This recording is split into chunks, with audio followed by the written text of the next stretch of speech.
মহাপুরুষ, যিনি কোনোদিন বলেননি যে আমার এই সমস্যা, ভগবান আমাকে এই সমস্যাটা শেষ করে দিন। সংসারীরা বেশিরভাগ কী করে, কিছু সমস্যা হলে তারা বলে ঠাকুর আমি সেটা সইতে পারছি না, এটা এখন সরিয়ে নেও। কিন্তু সাধুরা এরকম নয়। সন্তরা কি বলে, আমাকে সমস্যাটা দিয়েছ, তুমি আমাকে অসুবিধা নেই, এই সমস্যাটা থাক, কিন্তু ওই সমস্যাটা আমি ফেস করার জন্য এই শক্তিটা আমাকে, সামর্থ্যটা আমাকে দিতে হবে। তো সাধুরা এই চান। তো তিনি বলেন যে এরকম একটা সাধু, তিনি বলেন আমাকে আমার প্রারব্ধতা ভোগ করতে হবে, এর জন্য তুমি খালি আমাকে সামর্থ্যতা দেও, আর আমি কোনোদিন তোমাকে যেন ভুলি না। ভুঞ্জা না এ বাত্মা কৃতানি বিবেকম, তিনি বলেন আমি কোনোদিন ভুলতাম না।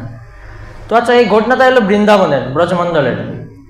তো মথুরা থেকে যারা যারা গিয়েছেন তারা জানতে পারবে, মথুরা থেকে যখন আপনি গিরিরাজ যাবেন, গোবর্ধনের রাস্তার মধ্যে দুইটা রাস্তা আছে, একটা হলো ডাইরেক্ট যায় আর একটা হলো রাধাকুণ্ডর সাইডে। তো ওখানে একটা এডিং আছে। তো ওই রাস্তার মধ্যে একটা কমলকুণ্ড পড়ে, কমলকুণ্ড নামক এক স্থান। তো এই কথাটা পরম পূজ্যপাদ রামদাসজি মহারাজ তিনি কাহিনীটা বলতেন বোঝানোর জন্য। তো মহাত্মার শরীর হলো বাঙালি শরীর, বাঙ্গাল থেকে গিয়েছিলেন তিনি। তো তিনি অনেক সরল স্বভাব থাকতেন, ফাটা কাপড়, বহুত বয়স্ক, এবং আর তিনি একটা শিষ্য ছিলেন অনেক গুরুনিষ্ঠ, সবসময় 24 ঘন্টা তিনি সেবার জন্য সবসময় তৈরি থাকতেন।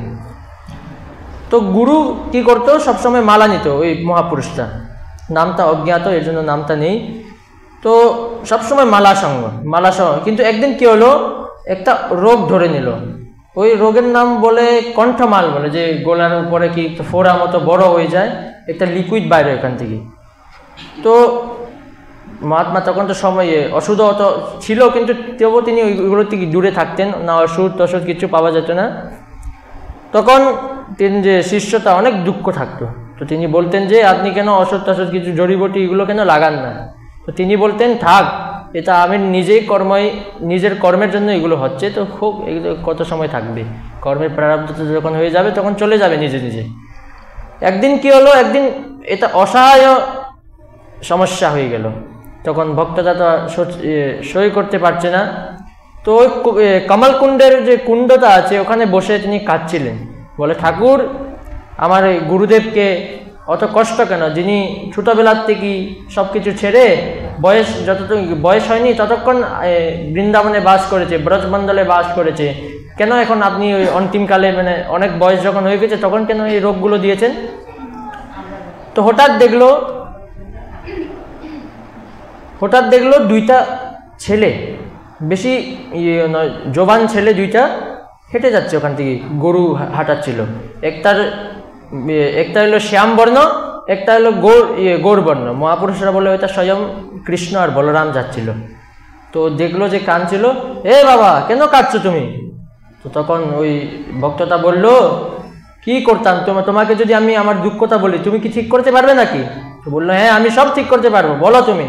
তো তিনি সব কাজটা শোনালেন, এরকম আমার গুরুদেবের এই অসুখটা হয়েছে, ওষুধ পাওয়া যাচ্ছে না। তখন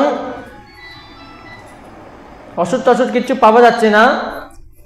তো তিনি বললেন যে আচ্ছা হয়তো আমি ঠিক করে দিবি, অসুবিধা নেই, কিন্তু তোমার গুরুটা অনেক হটি টাইপ, মানে অনেক জিদ্দি, ও কিন্তু নিজের প্রারব্ধতা ভোগ করেই থাকবে, ও কোনোদিন মানে চাইবে না যে এটা ঠিক হয়ে যাও।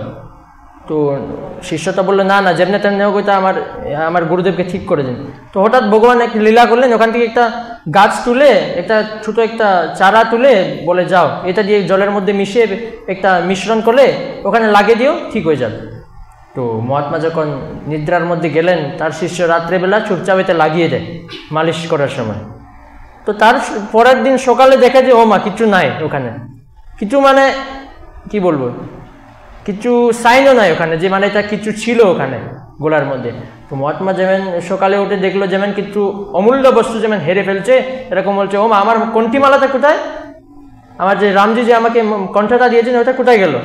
তো বলছে আপনার তো কোনো কণ্ঠি নাই, আপনি তো কালে তুলসীর মালা একটা পরেন।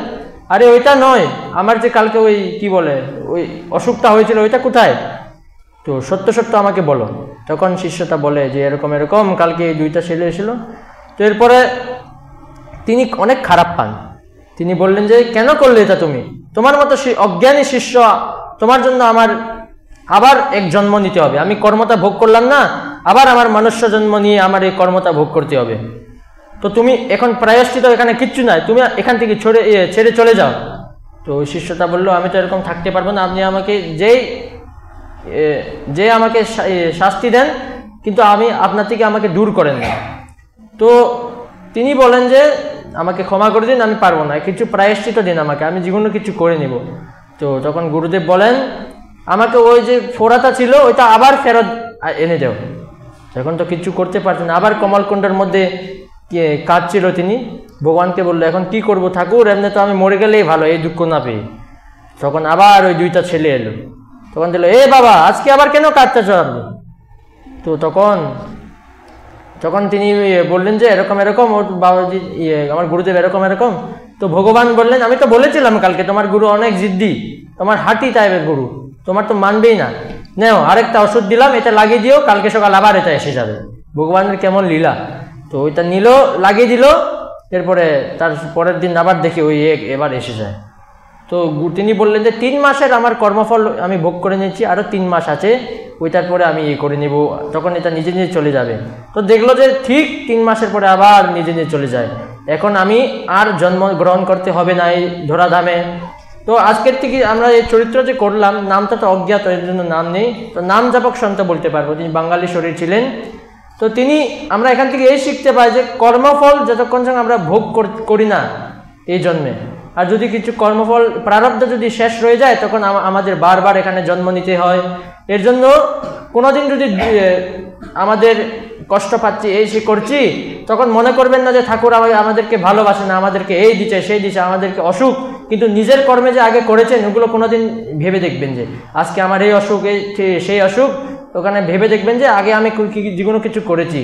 কেউ এখানে অ্যাক্সিডেন্ট হয়ে মরে যাচ্ছে, কেউ ইয়ে হয়ে মরে যাচ্ছে, কেটে যাচ্ছে, তো এটা ভাববে যে কত মাংস কেটে কেটে খেয়েছো আপনি, এগুলো মনে করবেন।